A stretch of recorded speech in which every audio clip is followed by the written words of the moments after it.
This afternoon, I spoke with Governor Malloy and FBI Director Mueller.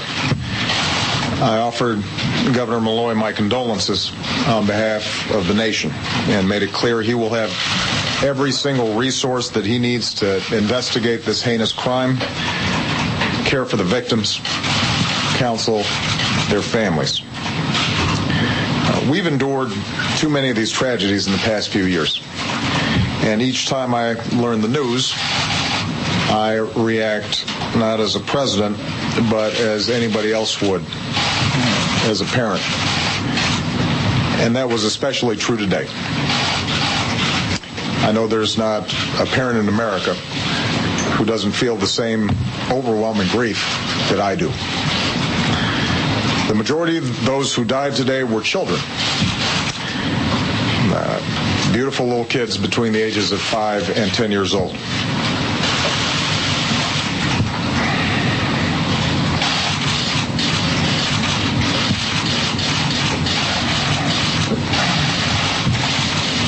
They had their entire lives ahead of them.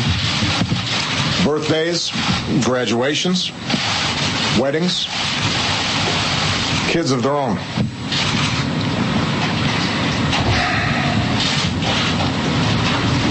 Among the fallen were also teachers, men and women who devoted their lives to helping our children fulfill their dreams. So our hearts are broken today for the parents and grandparents, sisters and brothers of these little children, and for the families of the adults who were lost.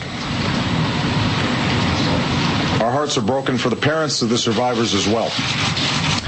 For as blessed as they are to have their children home tonight, they know that their children's innocence has been torn away from them too early, and there are no words that will ease their pain.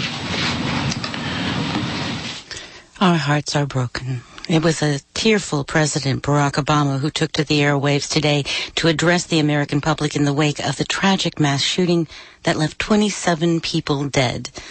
Law enforcement officials confirmed that 20 of those killed were children at Sandy Hook Elementary School, and the rest, 6 adults, including the shooter and his own mother, who was a kindergarten teacher at the school. While speaking, the president promised action to prevent such tragedies from happening again, but didn't say what that action at this time would be. Well, as you can imagine, this is still a developing story. Authorities are digging into the gunman's past to try and understand what led him to carry out this horrific crime. When children hear about this school shooting, they may wonder if this could happen to me. UT Health Science Center at Houston, University of Houston psychiatrist Dr. Dawnelle Schatte joins us now live by phone to offer up some tips to help children and adults through this very difficult time. Dr. Schatte, thank you for joining us today. Thank you for having me. I appreciate it. Well, first, this story is going to be all over the airwaves. What's the best way for parents to broach the topic with their children? I think it depends on the age of the child, developmentally what they're ready for.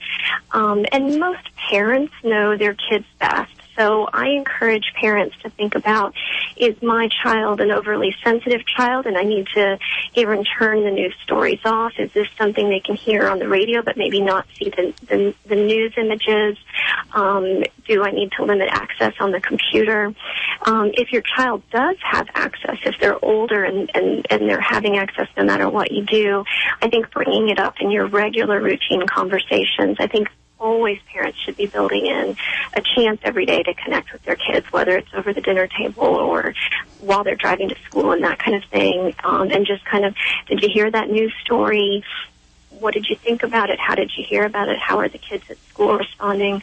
Sometimes it's easier to ask them, how are the other kids responding? Because it's easier for them to say, oh, so-and-so did this, rather than tell their parent, I'm scared. And it can be kind of a conversation starter to start that way. Interesting. Well, now, during this particular kind of discussion, are there certain things to stress or that the parent should cover with the child? I don't know that I don't know that there's an answer for every single child of what to stress. I like to come at it from what the child is asking the parent. Let the child drive the conversation, because the problem is if the parent tries to make sure, I want to make sure my kid knows they're safe, I want to make sure my kid knows this, that may not be the information that's appropriate and correct for your particular child. Your child might not be worried about their own safety until you bring it up. Have you been worried about your own safety? Does that make sense? Oh, yeah, absolutely. And so I think waiting for the child to ask you the question, tell them a bit of the information, something that you see that seems like the developmentally appropriate answer, and then going back and asking the child, did that make sense to you? Do you have any other questions? And then bringing it up again, when you talk to them in at night, when you see them the next morning at breakfast. I've still been thinking about what we talked about last night. I didn't know if you had any other questions for me, making sure they know the lines of communication are open. So listen, learn, and love. Yes. Absolutely. Well, while you're having this conversation, I mean, as you say, it's an ongoing communication aspect, and that is so important. But what topics or concerns should be avoided while children are in this kind of a traumatic state? I certainly think the visual images may be too much for really young children. So, having the news on where they see the visual images may be a little too much. I don't know that there's any topics that you have to completely stay away from. It's just how do you handle it and how do you deal about it. They're going to hear that there were other children that die, and they may come to you and ask, is this going to happen to me?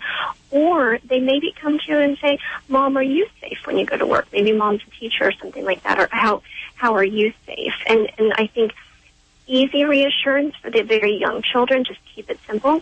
Mommy's been going to work for a long time and been very safe, and I'm okay and I'm going to be okay, is easy with a young child. An older child sees the news and knows, just like President Obama said, their innocence really is torn away. They can see that this could have happened to them, and they may need a bigger conversation about statistics and about how we keep ourselves safe and what to do in an emergency and things like that.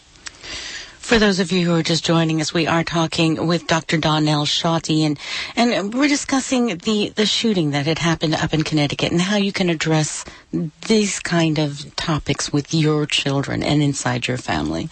Dr. Schatte, do adults need help addressing topics like this amongst themselves as well? I think that we all walk around in a bit of a state of shock, because every time something like this happens, our own innocence is taken away. And I think it's helpful to find that time to connect with people at work. How are you processing it? How are you reacting and things like that. I think for adults, it's helpful. We have a frame of reference. We've had bad things happen before, or horrific news stories. How did you cope in the past? What got you through those tragedies? We, kind of draw on whatever your support network is and how you've handled things before. Dr. Schatte, in the past we've learned that mental health has been an issue in similar incidents. Do you think that this calls for more focus on that particular issue in this country? Can we give a better mental health picture to our population? I think that overall we underemphasize mental health. Texas is number 50th in the nation on spending on mental health, 51 when you include Washington, D.C. So our state in particular is underfunded for providing resources to people who've either been identified as having mental illness or even identifying people who have not found their way into treatment before.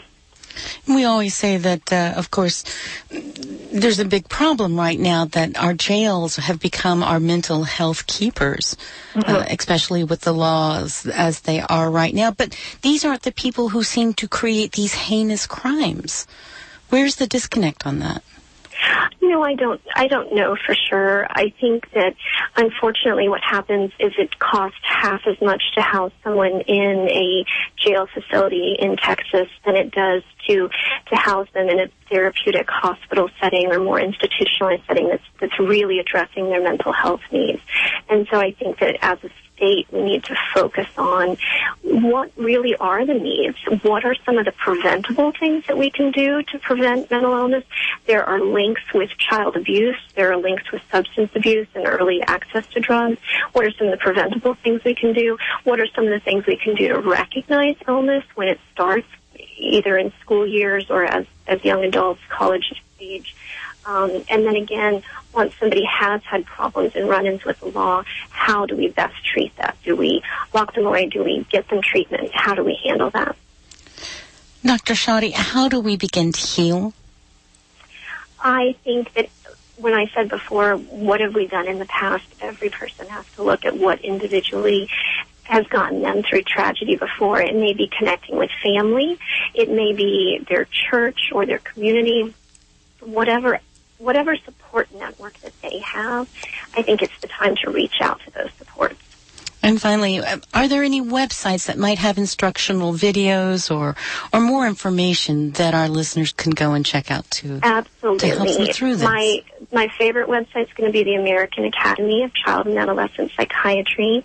They have some very easy-to-understand facts for families that are published in half a dozen different languages, specifically things about children in grief, children in firearms, bullying in schools, different things like that parents can look at. And the American Psychiatric Association, the APA.org website or psych.org website, they have a specific disaster psychiatry website that people can go to look at how our first responders handling this. What can we do to help people in our community, the adults in our community? Well, Dr. Schatte, thank you so much for joining us today. We appreciate your time and expertise. Absolutely. Thank you. We've been speaking with psychiatrist Dr. Dawnelle Schatte, and very grateful for her time today.